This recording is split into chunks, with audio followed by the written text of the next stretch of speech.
4 अगस्त 2000 में एक गाड़ी लॉन्च हुई थी जिसका नाम था बोलेरो। और इस गाड़ी की कीमत थी महज 4,98,000 रुपये। अपनी इस कीमत पर इस गाड़ी ने भारतीय बाजार में जो तहलका मचाया वो अब भी कायम है। बोलेरो चलाने वाले उसे एसयूवी मानते हैं। बोलेरो बहुत सारे लोग अफोर्ड कर सकते हैं। बोलेरो गांव में नज़र आ जाएगी। बोलेरो बहुत सारे शहरों में भी दिख जाएगी। बोलेरो एक ऐसा इमोशन है जो लोगों के दिलों पर छाई हुई है। और आज अपने इस वीडियो में हम बात करने जा रहे हैं बोलेरो के बारे में, क्योंकि नेक्स्ट जेन बोलेरो अब बाजार में लॉन्च होने वाली है और जल्द ही ये दस्तक देगी। लेकिन इसके पहले आपको ये पता होना चाहिए कि बोलेरो कहाँ से आई है। तो अपने इस वीडियो में बताने जा रहे हैं, सुनाने जा रहे हैं कहानी बोलेरो की। ये बोलेरो कब शुरू हुई, कैसे आई और क्यों लोगों की ज़रूरत बनी, और अब तक 15 लाख यूनिट इसकी बिकी है, तो लोगों ने इसे इतना क्यों पसंद किया, और नेक्स्ट जेन बोलेरो में आपको क्या क्या देखने को मिलेगा। तो चलिए हमारे साथ हो जाइए और इस कहानी को अंत तक जरूर सुनिए, क्योंकि अगर आप गाड़ियां पसंद करते हैं तो मुझे पक्का पता है ये वीडियो आपको जरूर अच्छा लगेगा। तो चलिए आपको बताते हैं थोड़ा सा इतिहास बोलेरो के बारे में, और ये बताते हैं कि ये कहां से शुरू हुई थी। तो सबसे पहले जब इसे लॉन्च किया गया था तो इसमें 2.5 लीटर का पज्यो का डीजल इंजन लगा था, और ये गाड़ी रिप्लेसमेंट थी अरमाडा ग्रैंड की। 75 बीएचपी का पावर आउटपुट देती थी, और इसकी सफलता का अंदाजा आप इस बात से लगा सकते हैं कि साल 2005 तक पहुंचते पहुंचते इस गाड़ी ने 24,800 यूनिट की सेल कर ली थी। लगभग 20% बाजार हिस्सेदारी महिंद्रा के पास इस गाड़ी की वजह से आ गई थी, और अब वक्त था इसे पहला अपडेट देने का।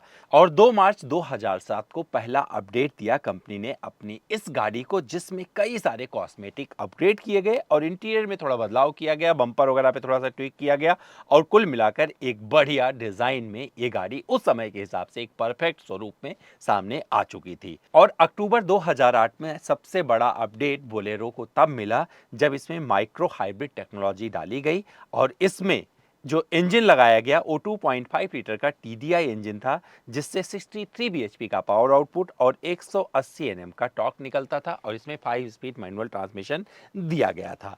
और साल 2009 तक पहुंचते पहुंचते इसमें आ गया सीआरडीई टेक्नोलॉजी, जिसने बहुत कुछ बदल कर रख दिया, और इसमें लगाया गया 2.49 लीटर का कॉमन रेल डीजल इंजन, जिसे आप सीआरडीई बोलते हैं, और उससे पैदा हो रहा था 97 बीएचपी का पावर आउटपुट, जो कि इस गाड़ी के लिए काफी कैपेबल था, जिन्हें बोलेरो पसंद थी और उन्हें चाहिए थी पावर, और वो मुराद पूरी कर दी थी महिंद्रा ने यहां तक आते आते। और इसे जो पसंद करने वाले लोग हैं उसमें बहुत सारे गांव के किसान, सरकारी विभाग, पुलिस फोर्सेस, हर जगह आपको ये गाड़ी सड़क पर अभी भी दौड़ती नजर आएगी। और कई जगह बोल सकते हैं कि सरकारी गाड़ी का मतलब बोलेरो, या फिर किसान भाई की, सरपंच की गाड़ी का मतलब बोलेरो। तो ये सारी चीजें जुड़कर बोलेरो को बनाती हैं कुछ खास। लेकिन अब वक्त आ गया है कि बोलेरो को और अपग्रेड दिया जाए, और जो तस्वीरें सामने आ रही हैं और जो जिस लुक में दिख रही है, कैमोफ्लैग में टेस्टिंग चल रही है, उससे एक नई कहानी दिखती हुई नजर आ रही है। और हो सकता है कि बहुत जल्द महिंद्रा बताए कि ये गाड़ी कब लॉन्च होने वाली है, क्योंकि अब ज़्यादा दिन नहीं बचे हैं, और इस गाड़ी में बहुत कुछ स्वरूप आपको नजर आएगा थार वाला। लेकिन उस दौरान जब आप इसको देखेंगे तो क्या सब कुछ उसमें आपको थार वाला मिलेगा, क्या क्या नए अपडेट इस गाड़ी में आपको मिलेंगे। तो चलिए देर नहीं करते हैं, इतिहास से आगे आपको वर्तमान में लाते हैं और बताते हैं बोलेरो में अब आपको क्या क्या मिलेगा। तो चलिए जान लेते हैं नेक्स्ट जेन बोलेरो के बारे में सब कुछ, जो कि डिटेल मेरे पास अब आ चुकी है।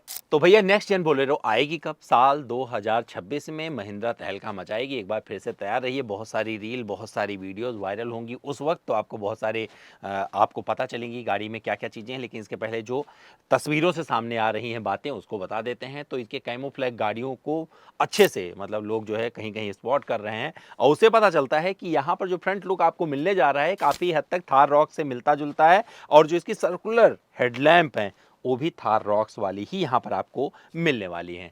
कई बड़े अपग्रेड सामने से देखने को मिल रहे हैं। साइड प्रोफाइल भी देखेंगे तो बहुत बड़े चेंजेस यहाँ पर आपको नजर आ रहे हैं। व्हील साइज में भी आपको चेंज मिलेगा, व्हील पैटर्न भी आपको अलग मिलेगा।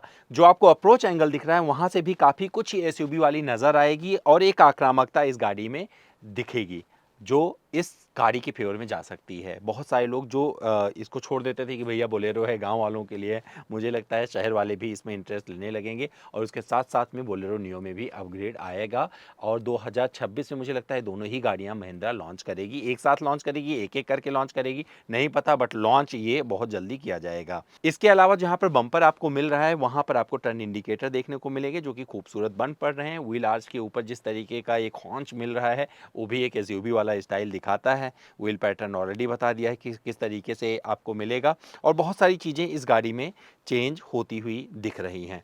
रियर के साइड में जाएँगे तो रियर में जिस तरीके से अभी भी एक पहिया लटका रहता है, थार वगैरह में, थार में, रॉक्स में भी आपने देखा, थार में भी देखा, आप टीयूवी में भी देख चुके हो, मुझे लगता है वो अंदाज़ अभी भी यहाँ पर कायम रहेगा और वो आपको पहिया पीछे लटका हुआ मिलेगा। साथ में एलईडी टेल लैंप यहाँ पर आपको मिलेंगे, ये अच्छी चीज़ है और जिस तरीके का पूरा स्टाइलिंग दिख रही है, विंडो एरिया काफ़ी बड़ा नज़र आ रहा है। जो डोर हैंडल होंगे वो बाहर निकले हुए नहीं होंगे, थोड़ा-सा अंदर छुपे हुए हो सकते हैं। हालाँकि स्पष्ट नहीं है, कैसे होंगे बाद में पता चलेगा। जो ग्राउंड क्लियरेंस है वो काफ़ी परफेक्ट नज़र आ रहा है। इसके अलावा इस गाड़ी में जो और चीज़ें आपको 100% मिलने वाली वो बता देता हूँ। तो एडास लेवल 2 के जिस तरीके से आपने एक्सयूवी 300 में देखा था कुछ फीचर्स, उसी तरीके से एडास लेवल 2 के कई सारे फीचर्स इसमें देखने को मिल सकते हैं और ये अच्छी चीज़ होगी। इसके अलावा कुछ अनोखे फीचर भी आपको इसमें देखने को मिलेंगे। इंस्ट्रूमेंट क्लस्टर कुछ वेरिएंट में मुझे लगता है कुछ वेरिएंट इसके एक्स्ट्रा भी रखे जाएँ। वहाँ पर आपको कुछ इंस्ट्रूमेंट क्लस्टर डिजिटली भी मिलेंगे और कुछ एनालॉग वाले भी मिल सकते हैं। अब ये निर्भर करता है किस तरीके से कंपनी इसको बनाती है, क्या-क्या इसमें सीक्वेंस देगी, किस तरीके से अपने वेरिएंट को डिफाइन करेगी। इंफोटेनमेंट सिस्टम आपको बड़ा मिलने वाला है, जिस पे एंड्रॉयड ऑटो, एप्पल कारप्ले मिलेगा और जो कैमरा होगा, कैमरे की क्वालिटी वो भी थोड़ी बेहतर होने वाली है। अब क्या हमेशा की तरह इस बार भी एंड्रॉयड ऑटो पहले आ जाएगा, एप्पल कारप्ले बाद में अपग्रेड में आएगा, वो सब बाद में देखने वाली चीज़ होगी। लेकिन इसमें कुछ कनेक्टेड फीचर्स आपको मिलने वाले हैं, तो हो सकता है एलेक्सा, सिरी ये सारे कमांड आप इसमें दे पाएँ। कुछ चौंकाने वाली चीज़ तो 100% इस गाड़ी में होने वाली है। इंजन में कोई बदलाव नहीं मिलेगा, तो जो इंजन अभी आप एक्सपीरियंस कर रहे हैं, वही इंजन आपको यहाँ पर मिलेगा। इसके अलावा जो एडास की जो बात की थी उसमें जो मेन फीचर आपको मिल सकते हैं उसमें फॉरवर्ड कोलिजन वार्निंग हो जाएगा, लेन डिपार्चर वार्निंग हो जाएगा, लेन कीप असिस्ट हो जाएगा, automatic emergency braking, traffic sign recognition, ये इंपॉर्टेंट फीचर्स होते हैं जो सबसे ज़्यादा लोग यूज़ करते हैं, ये कंपनी इसमें ऑफर कर सकती है। अब कीमत की अगर बात की जाए तो जिस कीमत पर कंपनी इसे रख सकती है तो इसकी कीमत बढ़ना लाजमी है और माना जा रहा है क्योंकि इसमें बहुत सारी चीज़ें दी जाएगी, बहुत सारे फीचर ऐड किए जाएंगे तो उस हिसाब से इसकी जो कीमत होगी 10 लाख को पार कर जाएगी। तो इसके नीचे नहीं, अगर इसके नीचे कीमत होगी तो 100% महिंद्रा चौंकाएगी, लेकिन कीमत 100% इसके ऊपर जाने वाली है और इसके प्लेटफॉर्म को अनवील किया जा रहा है 15 अगस्त को। तो उस दौरान हम आपको बहुत सारी जानकारी देंगे और वो प्लेटफॉर्म होगा जिसका नाम है न्यू फ्लेक्सिबल आर्किटेक्चर NFA। ये प्लेटफॉर्म होगा, इसको 15 अगस्त को रिवील किया जा रहा है। हमारे पास ऑलरेडी डेट वगैरह ब्लॉक है। अब देखते हैं उसमें क्या क्या आएगा, क्या क्या महिंद्रा बताएगी, वो सारी चीज़ें आपको बताएंगे। लेकिन उस प्लेटफॉर्म का माना जा रहा है कि अगर इस प्लेटफॉर्म पर महिंद्रा बोलेरो आती है तो भैया केबिन नॉइस इसकी काफ़ी हद तक रिड्यूस हो जाएगी और हैंडलिंग और ज़्यादा इंप्रूव हो जाएगी। तो इस आर्किटेक्चर के सहारे क्या महिंद्रा कोई नई कहानी लिख पाएगी अपनी इस एसयूवी से? क्या इस एसयूवी सेगमेंट में महिंद्रा सबसे आगे निकल जाएगी, कोई आसपास नजर नहीं आएगा? ये सब देखने वाली बात होगी। कीमत ऑलरेडी बता दिया 10 से 14 लाख रुपए के बीच में हो सकती है। ये सब कुछ निर्भर करता है कितने फीचर्स इसमें दिए जाएंगे। अब गाड़ियां सस्ती नहीं रह गई हैं और ना मिलने वाली हैं क्योंकि इतने सारे रेगुलेशंस ऊपर से बैठे हुए हैं। तो सबको फॉलो करते हुए मुझे लगता है कि एक ज़बरदस्त गाड़ी आने को भारतीय बाजार में फिर से तैयार है। आप क्या जानना चाहते हैं और बोलेरो नियो के बारे में या बोलेरो के बारे में?